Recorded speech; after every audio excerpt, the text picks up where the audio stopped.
ஒரு குழந்தையோட எக்ஸாம்பிள் சொல்றேன். என்ன கூட்டு வந்த குழந்தையோட வருத்தப்பட்டு என்ன கூட்டு வந்தாங்க. சார் ஸ்கூல்ல இருந்து பயங்கர கம்ப்ளைண்டா இருக்கு சார், இவன் வந்து ரொம்ப ஹார்ஷா பிஹேவ் பண்ணான்னு சொல்றாங்க, ஆயமாவெல்லாம் அடிக்கிறான்னு சொல்றாங்க, கேர் டேக்கர் அடிக்கிறேன்னு சொல்றாங்க, டீச்சர் அடிக்கிறான், ரொம்ப ஹார்ஷான வேர்ட்லாம் யூஸ் பண்றான், என்ன யூஸ் பண்ணா அப்படின்னு. இந்த பிரேக் டைம்லாம் வருவாங்க இல்லையா, அப்ப வந்து டாய்லெட் கூட்டு போவாங்க, லைன்ல ஒழுங்கா போ, அந்த குழந்தை வந்ததுக்கு அந்த குழந்தை போகணும் அப்படின்னு. அப்ப என்ன பண்ணிருக்கான், நீங்க இந்த மாதிரியே பேசிட்டு இருந்தீங்கன்னா உங்க தலையை அறுத்து நீங்க நடுவில் வச்சிருவேன் அப்படின்னு.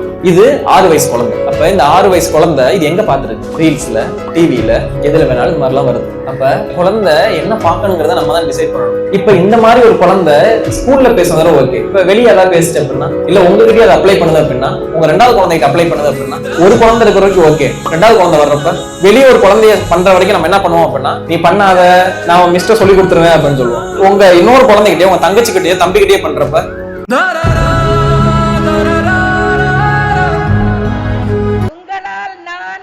உங்களுக்காகவே நான், எனக்கு எல்லாமே நீங்கள்தான்.